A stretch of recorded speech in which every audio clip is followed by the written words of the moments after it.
아니, 여기 왜 이래요? 한국이랑 너무 다른데요? 잠시만요. 저 더 이상 취재 못할 것 같아요. 한국 취재의 다큐멘터리가 최고 시청률을 기록하자 이번에는 중국 취재로 시청률을 노리는 취재팀이 있습니다. 성공적이고 즐거웠던 한국 취재를 추억하며 온 중국에서 과연 어떤 사연을 보내왔을까요?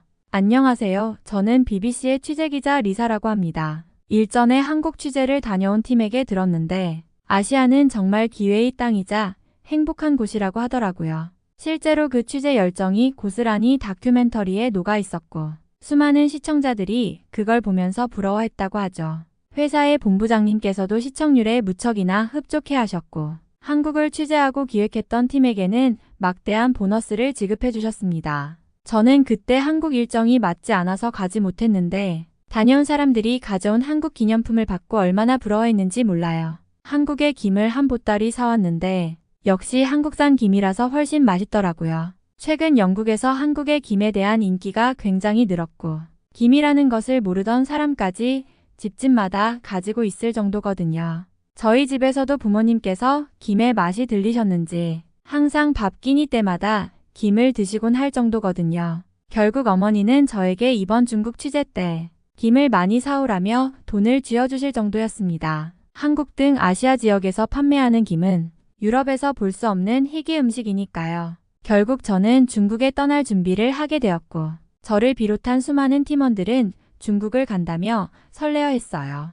특히 저의 가장 친한 동료인 로버트는 중국에 가서 비빔밥을 먹고 싶다며 군침을 질질 흘리고 있을 정도였습니다. 다른 동료들도 마찬가지로 중국의 엄청난 유적과 엄청난 인구, 거대한 대륙의 땅덩어리를 즐기고 싶어서 야단이었죠. 그런데 오직 한 사람만이 중국에 대한 큰 불신을 가지고 있었어요.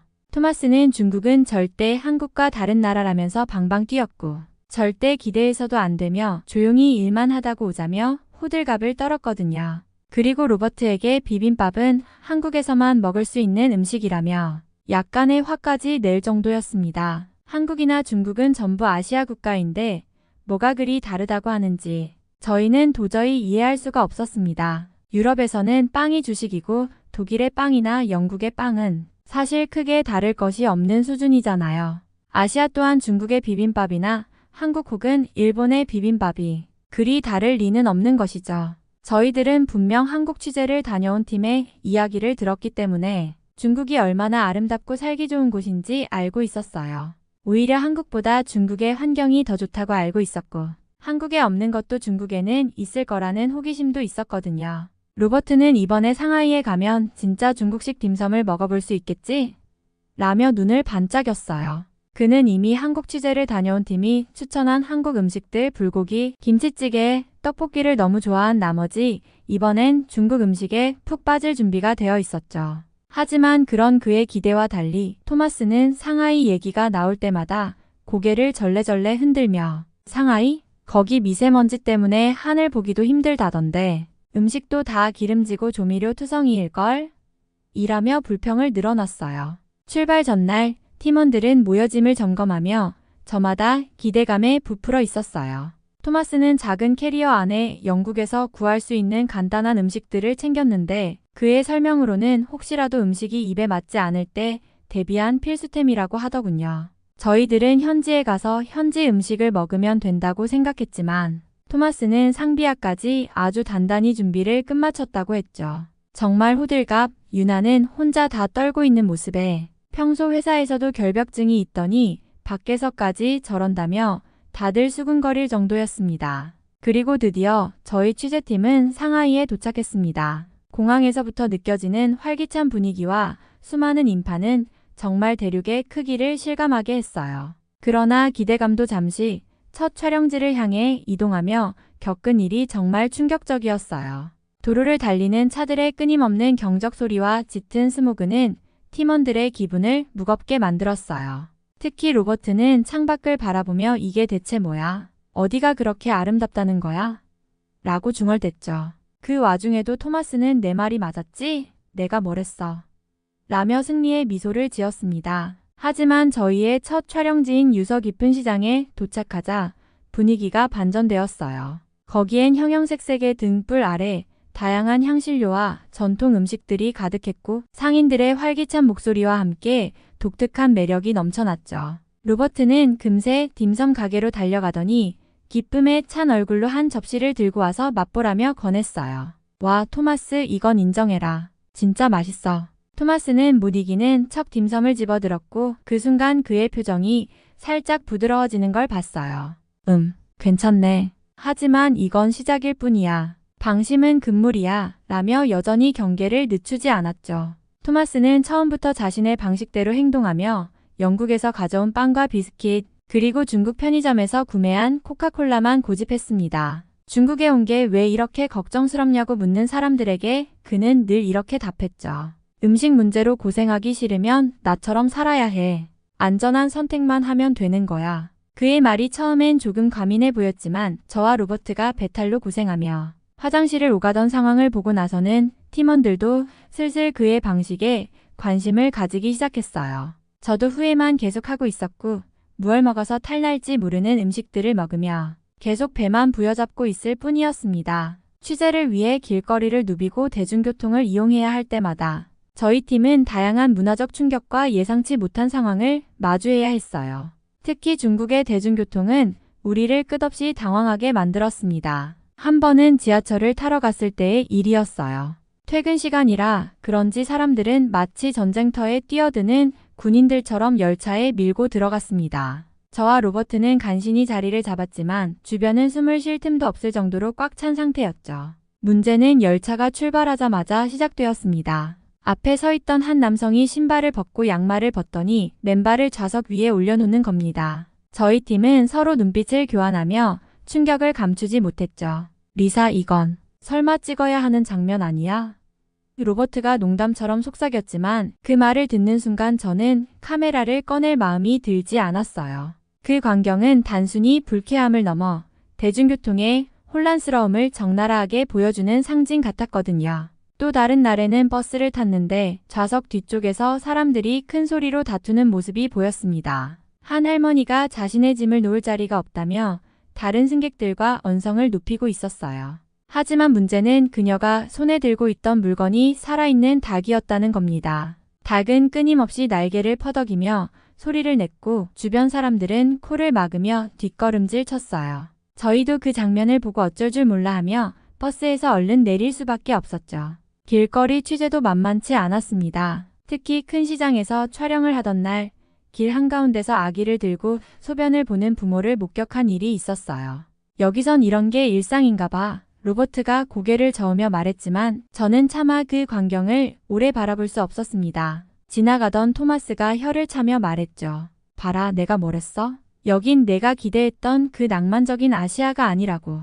게다가 거리에선 침을 뱉는 사람들이 끊임없이 눈에 띄었어요. 저희가 한 인터뷰 촬영 중이었을 때도 배경에서 한 남성이 갑자기 커다랗게 침을 뱉으며 지나갔고 저와 로버트는 그 장면이 카메라에 고스란히 찍혔다는 걸 알고 당혹감을 감추지 못했어요. 리사, 이게 정말 우리가 담고 싶던 이야기일까? 로버트가 나지막이 물었을 때 저도 한숨을 내쉴 수밖에 없었어요. 글쎄, 이게 현실이라면 그대로 담아야겠지. 아무리 불쾌해도 진짜 모습이니까. 이런 사건들이 반복되면서 저희는 중국 취재가 결코 한국에서의 즐거운 경험처럼 순탄하지 않을 거란 사실을 절감했어요. 중국이라는 나라가 가진 방대한 규모와 다채로운 문화는 매력적이었지만 동시에 익숙하지 않은 혼란과 불편함으로 가득 차 있었습니다. 결국 팀원들은 서로를 격려하며 이 모든 게 방송에 담겼을 때 시청자들에게 강렬한 인상을 줄 거야라며 스스로를 위로했지만 마음 한구석엔 여기서 빨리 벗어나고 싶다는 바람이 자리 잡았던 것도 사실입니다. 호텔에서도 저희의 고난은 끝나지 않았습니다. 첫날부터 불쾌한 사건들이 연달아 벌어졌거든요. 처음 체크인을 할 때부터 직원들이 혼란스러워 보였고 방 배정이 엉망이었습니다. 예약한 방과 완전히 다른 방을 주더니 이 방이 더 좋다며 어쩔 수 없다는 태도로 일관했죠. 저희가 받은 방은 말 그대로 재앙이었습니다. 로버트와 제가 배정받은 방은 창문이 제대로 닫히지 않아 찬바람이 들어왔고 벽에는 곰팡이가 가득했어요. 침대 시트는 제대로 세탁되지 않았는지 얼룩이 보였고 베개에서는 이상한 냄새까지 났습니다. 로버트는 침대에 몸을 던지려다 곧바로 일어나더니 얼굴을 찌푸리며 말했죠. 이건 진짜 못 참겠어. 여기서 자느니 밖에서 자는 게 나을 거야. 하지만 이게 끝이 아니었습니다. 토마스가 배정받은 방은 화장실 문제로 난리가 났어요. 변기가 막혀 있었고 샤워기에서는 뜨거운 물이 나오지 않았죠. 토마스는 짐을 풀기도 전에 로비로 내려가 큰 소리로 항의했지만 직원들은 시큰둥한 태도로 내일 아침에 수리해주겠다는 말만 반복했습니다. 토마스는 이를 악물며 내가 왜 이 호텔을 예약했을까?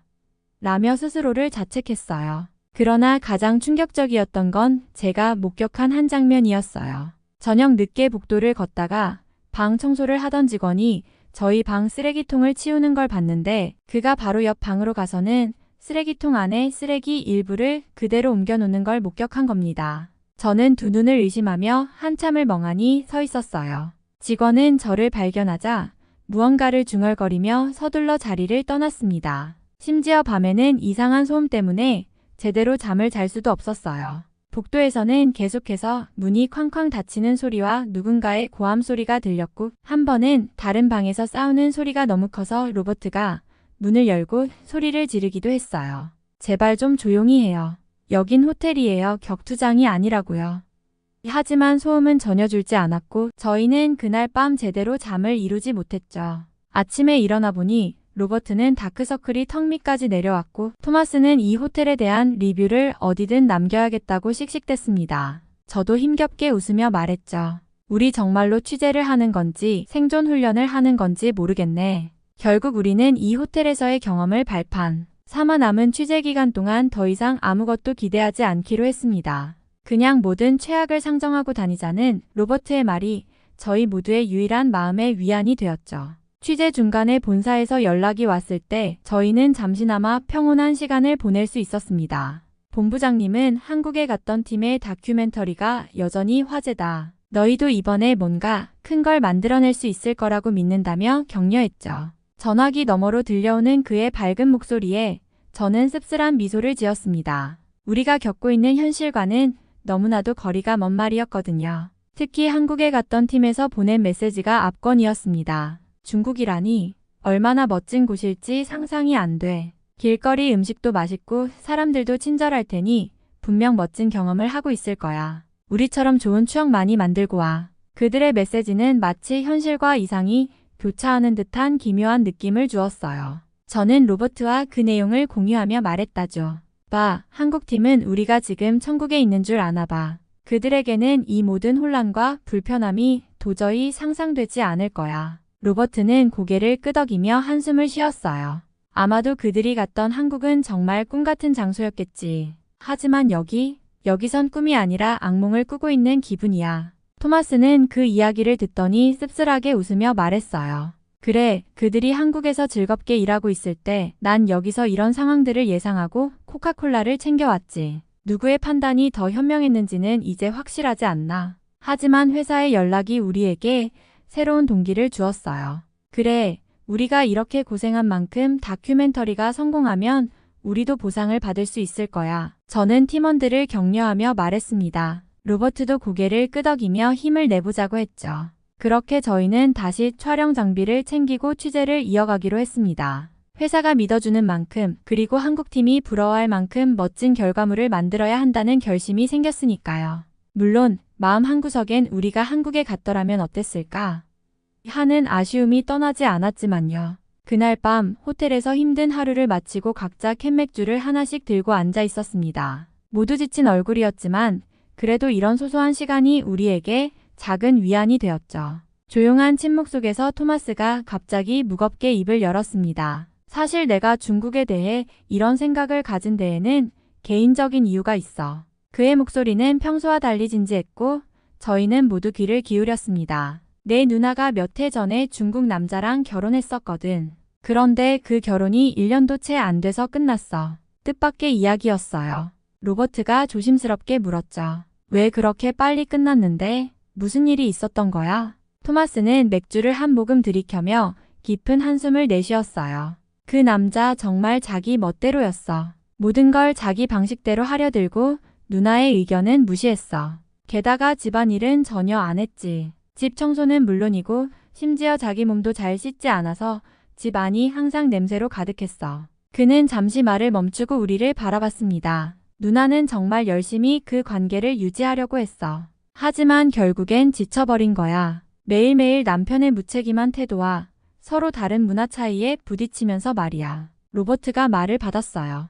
그건 힘들었겠네. 누나분께서 많이 고생하셨겠다. 토마스는 고개를 끄덕이며 맥주캔을 손에 꼭 쥐었어요. 솔직히 말하면 이런 집안 얘기를 회사 사람들에게는 절대 하고 싶지 않았어. 부끄럽기도 하고 누나 이야기를 꺼내는 게 좀 조심스러웠거든. 그런데 이번에 이렇게 직접 중국에 와보니 왜 누나가 그렇게 힘들어했는지 조금은 알 것 같더라. 그는 창밖을 바라보며 이어 말했습니다. 내가 모든 중국 사람들을 그런 식으로 일반화하려는 건 아니야. 하지만 이렇게 문화 차이가 크고 생활 방식이 다르면 정말 서로 이해하고 존중하는 게 어렵다는 걸 느껴. 그래서 누나가 얼마나 외롭고 힘들었을지 이제야 이해가 돼. 저는 그의 말에 어떻게 위로해야 할지 몰라 잠시 말을 잃었습니다. 로버트도 잠시 망설이다가 말을 꺼냈죠. 토마스, 적어도 누나분은 당신 같은 가족이 있어서 힘을 낼 수 있었을 거야. 그리고 이렇게 속마음을 털어놓은 것만으로도 대단한 용기라고 생각해. 토마스는 고개를 끄덕이며 희미하게 미소를 지었어요. 그래. 어쨌든 이번 취재가 끝나면 누나랑 한번 진지하게 얘기해 봐야겠어. 그땐 내가 너무 무심했던 것 같아. 그렇게 토마스의 고백은 우리의 분위기를 조금 무겁게 했지만 동시에 팀원들 사이의 관계를 한층 더 깊게 만들어준 순간이기도 했습니다. 우리는 각자 조용히 맥주를 마시며 저마다의 생각에 잠겼습니다. 다음 날 아침 저희는 상하이의 번화가로 나가 직장인들을 취재하기로 했습니다. 상하이는 중국에서 가장 현대적이고 번화한 도시 중 하나로 꼽히는 곳이니 그곳에서 일하는 사람들의 일상은 분명 다큐멘터리의 중요한 소재가 될 거라 생각했죠. 처음에는 분위기가 나쁘지 않았습니다. 정장 차림의 직장인들이 분주하게 거리를 오가는 모습, 스마트폰을 보며 커피를 들고 서두르는 사람들, 그리고 길거리 음식 가게에서 간단히 아침을 해결하는 장면들은 상하이의 역동적인 면모를 잘 보여주는 듯 했어요. 저희는 이런 장면을 카메라에 담으며 몇몇 직장인들에게 간단한 인터뷰를 시도했습니다. 하지만 상황은 곧 악화되기 시작했습니다. 한 남성과 인터뷰를 하던 도중 근처에서 큰 소란이 벌어진 겁니다. 우리는 소리가 나는 방향으로 고개를 돌렸고 그곳에선 두 명의 남성이 거리 한복판에서 심하게 다투고 있었습니다. 그들은 언성을 높이며 서로를 밀쳤고 급기야 한 사람이 들고 있던 물건을 땅에 내던졌습니다. 주변 사람들이 당황하며 멀찍이 떨어졌지만 그 누구도 나서서 싸움을 말리지 않았어요. 뭐야, 저 사람들이 왜 싸우는 거지? 로버트가 놀란 표정으로 물었지만 저희도 이유를 알 수 없었어요. 싸움은 점점 격해졌고 한 명이 상대방에게 주먹을 휘두르려는 순간 결국 저희는 촬영을 멈추고 안전한 거리로 물러날 수밖에 없었습니다. 그러나 그보다 더 충격적이었던 건 길거리에 널브러진 쓰레기 더미와 악취였습니다. 처음에는 지나가는 차들이 흠먼지를 일으키는 줄 알았지만 사실은 길가에 버려진 음식물 쓰레기와 쓰레기통에서 넘쳐 흐른 폐기물이 원인이었죠. 도시의 화려한 외관과는 달리 그곳의 냄새와 환경은 정반대였습니다. 한 번은 촬영 장비를 옮기다가 로버트가 실수로 쓰레기 더미를 밟아버렸고 그 자리에서 거의 비명을 질렀습니다. 이건 너무 심하잖아. 로버트가 분노 섞인 목소리로 외쳤어요. 상하이가 이렇게 멋진 도시로 알려져 있는데 어떻게 길거리가 이 모양일 수 있지? 하지만 진짜 최악의 상황은 그 다음에 벌어졌습니다. 저희가 촬영을 이어가던 도중 한 노숙자가 길 한복판에 자리를 잡고는 대놓고 소변을 보기 시작한 겁니다. 그 장면은 우리 모두를 얼어붙게 만들었어요. 지나가던 사람들도 별로 신경 쓰지 않는 듯 보였고 그저 발길을 돌리며 지나쳤습니다. 리사, 이건 찍을 수가 없겠어. 로버트가 혀를 차며 말했지만 토마스는 달랐습니다. 아니, 이런 것도 보여줘야 해. 상하이의 화려한 면만 찍는다면 그건 진짜가 아니잖아. 그 말을 듣고 저는 깊은 한숨을 내쉬며 카메라를 다시 들었습니다. 그 장면을 담으면서도 마음 한편으로는 불쾌감과 안타까움이 교차했죠. 그날의 취재는 저희에게 상하이의 두 얼굴을 똑똑히 보여주었습니다. 도시의 세련되고 화려한 면모 뒤에 숨겨진 혼란과 불편함, 그리고 무질서는 저희 모두에게 강렬한 인상을 남겼습니다.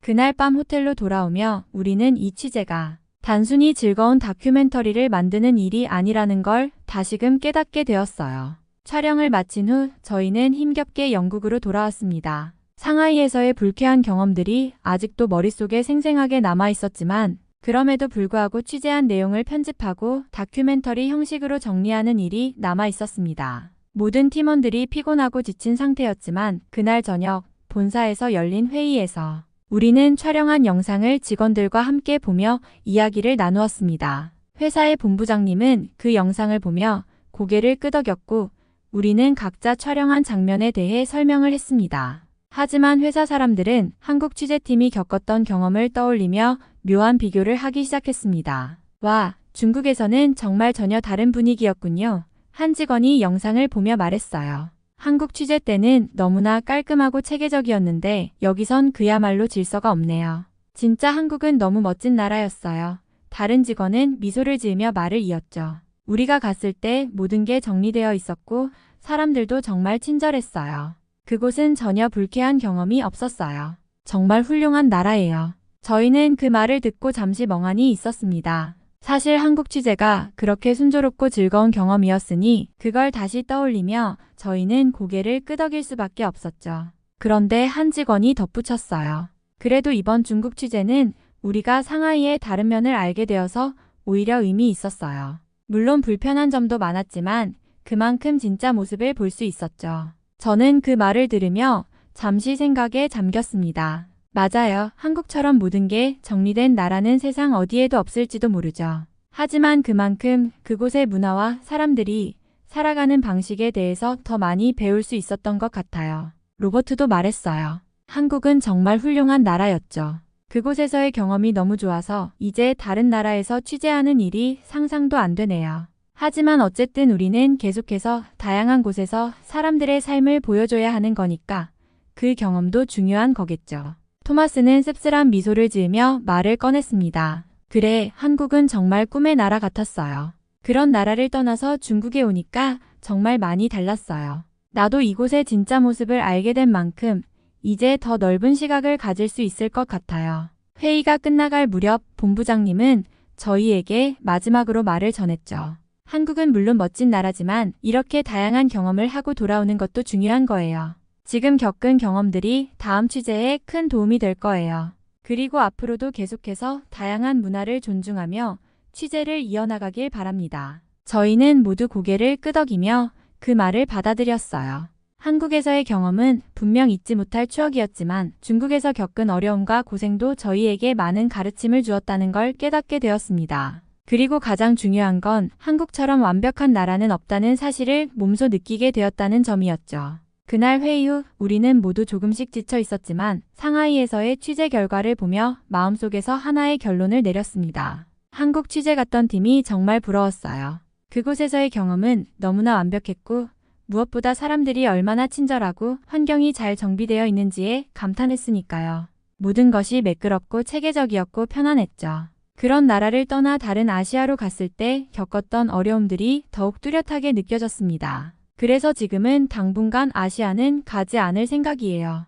다른 아시아의 나라들은 한국과 격차가 너무 크거든요. 상하이 같은 대도시에서도 청결이나 질서, 공공시설 상태가 한국만큼 체계적이지 않다는 점에서 불편함을 느꼈고 그 격차를 직접 경험하니 더더욱 한국의 우수성을 실감할 수밖에 없었어요. 한국에서 취재할 때는 그저 편안한 환경 속에서 일하는 게 당연하게 느껴졌었는데 다른 나라에 와보니 그 모든 것이 얼마나 고마운 일이었는지 깨달았죠. 그래서 잠시 아시아의 다른 나라들을 떠나 좀 더 다른 대륙이나 문화의 차이를 경험해보고 싶다는 생각이 듭니다. 물론 언젠가는 다시 아시아를 취재할 기회가 오겠지만 지금은 그때의 경험이 너무 강렬해서 쉽게 마음을 돌리기 어려운 상태예요. 한국에 다녀온 취재팀이 너무 부러울 뿐이네요. 이번 사연은 여기서 마무리하도록 하겠습니다. 끝까지 시청해주셔서 감사드립니다. 좋아요와 구독은 영상 제작에 큰 힘이 됩니다. 꼭 한 번씩만 눌러주세요. 감사합니다.